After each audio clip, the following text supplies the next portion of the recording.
दोस्तों आज हम लोग ओपीडी में हमारे इंस्ट्रूमेंट्स कौन से होने चाहिए, पेशेंट को एग्जामिनेशन के लिए क्या क्या चीज़ें वगैरह हमें इंपॉर्टेंस है, यहाँ पे एक एक करके ज़रा से यहाँ पे हम लोग नोट डाउन कर लेंगे दोस्तों। ठीक है दोस्तों, जब भी हम लोग पेशेंट को एग्जामिनेशन वगैरह करते हैं तो ओपीडी में इंस्ट्रूमेंट्स के हिसाब से हम लोग ज़रा सा उसमें पॉइंट ऑफ व्यू में ज़रा सा वहाँ पे पॉइंट करना चाहिए कि समझो पेशेंट चेस्ट पेन का वगैरह रहता है, या फिर समझो पेशेंट हमारे पास एग्जामिनेशन के लिए वहाँ पे समझो ब्रेथलेसनेस वगैरह है, तो हमें सबसे पहले जो चीज़ लगती है हमारे ओपीडी में एग्जामिनेशन के लिए वो रहता है दोस्तों यहाँ पे स्टेथोस्कोप। ठीक है दोस्तों, एक अच्छा सा हमारे पास एक स्टेथोस्कोप रहना चाहिए, जो कि हम लोग मैक्सिमम तौर पे हम लोग माइक्रोटोन के वगैरह हम लोग मैक्सिमम जो स्टूडेंट्स है डॉक्टर्स वगैरह यूज़ करते हैं।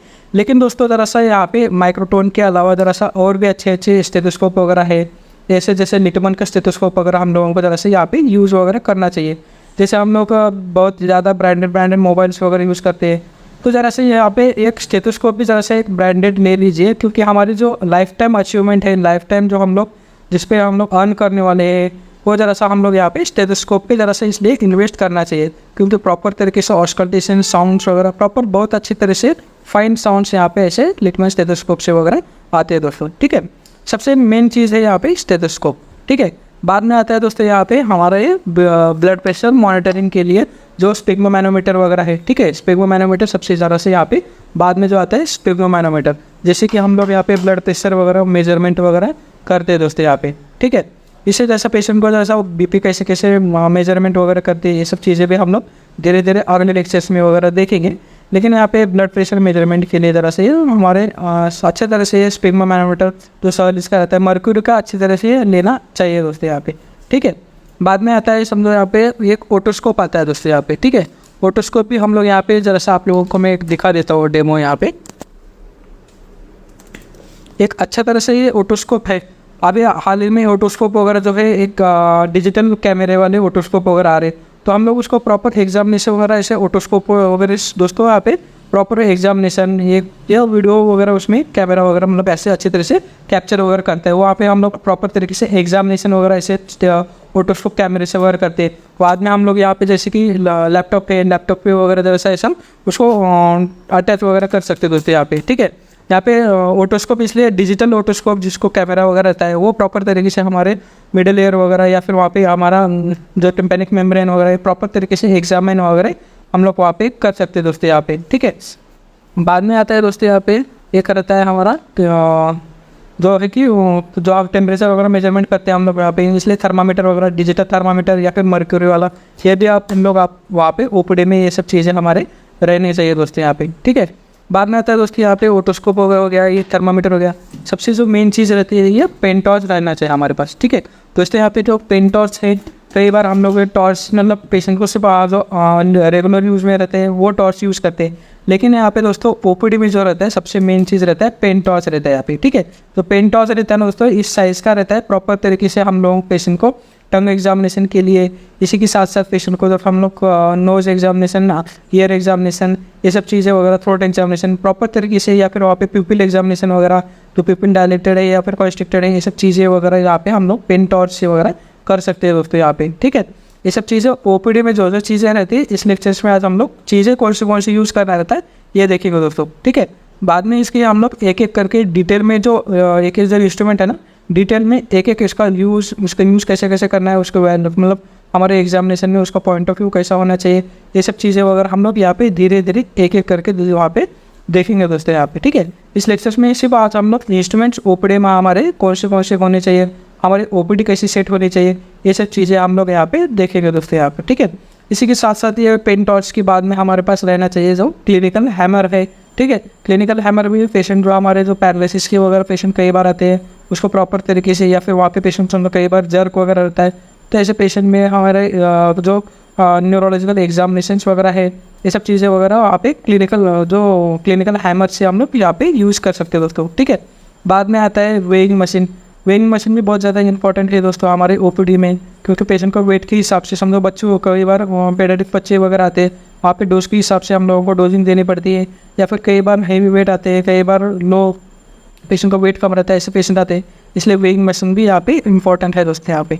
ठीक है, ये सब चीज़ें वगैरह इंस्ट्रूमेंट वगैरह जो हमारे जितने ज़्यादा अच्छी तरह से डिजिटल वगैरह रहे, या फिर जितने ज़्यादा इंस्ट्रूमेंट्स वगैरह हमारे पास है तो प्रॉपर तरीके से हम लोग पेशेंट का एग्जामिनेशन वगैरह कर सकते हैं दोस्तों, ठीक है।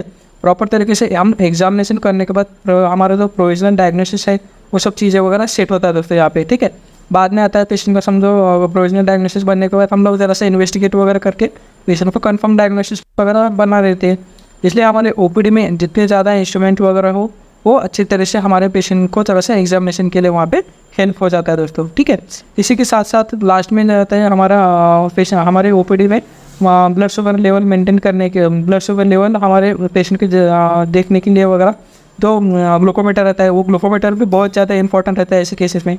क्योंकि क्या होता है दोस्तों, कई बार हाइपोग्लाइसेमिक वगैरह पेशेंट आते हैं, ऐसे पेशेंट ने ज़रा सा इमरजेंसी के लिए ज़रा सा पेशेंट को एग्जामिनेशन वगैरह करने शुगर टेस्ट चेक करने के लिए ऐसे पेशेंट में ग्लूकोमीटर वगैरह इंपॉर्टेंट रहता है हमारे ओपीडी में, ठीक है।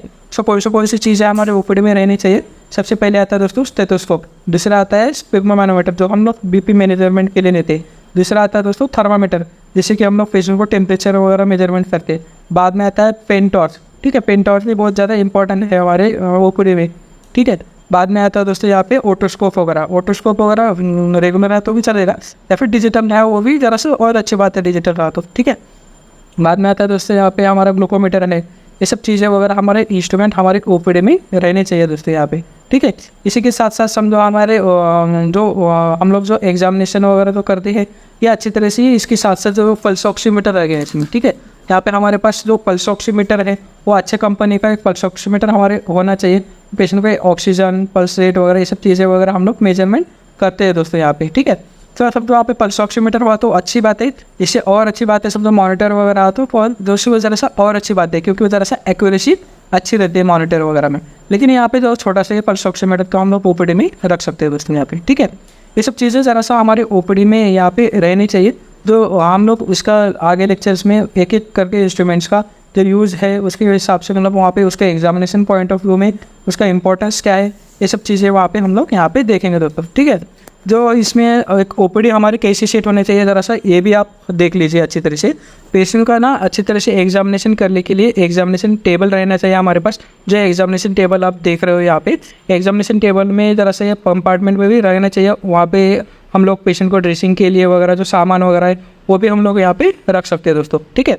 इसके बाद में आता है पेशेंट को अच्छी तरह से एग्जामिनेशन के लिए जो स्टूल रहना चाहिए, स्टूल भी हमारे पेशेंट जो हमारे टेबल रहता है टेबल के बाजू में राइट साइड में एग्जामिनेशन स्टूल रहना चाहिए। बाद में पेशेंट के रिलेटिव्स वगैरह ज़रा सा कुछ आते हैं उसके साथ, तो वहाँ पे भी अच्छी तरह से प्रॉपर तरीके से जो सिटिंग चेयर्स वगैरह है वो अरेंज करने चाहिए दोस्तों, ठीक है। बाद में हमारे जो ओपीडी में जो सबसे इम्पोर्टेंट चीज़ रहती है यह रहता है कि वहाँ पे जो हम लोग पेशेंट का एक्सरेज वगैरह एग्जामिनेशन करते हैं, तो ज़रा सा एक्सरे एग्जामिनेशन वगैरह करने के लिए ज़रा सा यहाँ पे एक एक्सरे में जो मेजरमेंट ये रहता है ना एक्सरे देखने के लिए, ये भी ज़रा सा अच्छी तरह से रहना हमारे ओपीडी में चाहिए दोस्तों, ठीक है। इस तरीके से प्रॉपर ओपीडी हमारी यहाँ पे सेट करनी चाहिए दोस्तों यहाँ पे, ठीक है। जितनी ज़्यादा हमारी ओपीडी अच्छी रही उतनी ज़्यादा पेशेंट को ज़रा सा फील भी कंफर्टेबल रहता है और प्रॉपर तरीके से हम लोग उसका एग्जामिनेशन भी कर सकते हैं। और वहाँ पे पेशेंट को प्रॉपर तरीके से पेशेंट रिलैक्स होने के बाद अच्छी तरह से एग्जामिनेशन करने के बाद डायग्नोस प्रॉपर होने के बाद ट्रीटमेंट वगैरह भी कर सकते हैं दोस्तों।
इसलिए ज़रा सा इस लेक्चर्स में आज हम लोग ओपीडी में कौन से इंस्ट्रूमेंट्स वगैरह रखते हैं, ये सब चीज़ें देखी। इसके बाद में हम लोग देखेंगे कि पेशेंट को जो इंस्ट्रूमेंट्स का यूज़ क्या है, हेल्प क्या है, ये सब चीज़ें भी हम लोग अगले लेक्चर्स में एक एक करके एग्जामिनेशन पॉइंट ऑफ व्यू से देखेंगे दोस्तों। ठीक है, थैंक यू।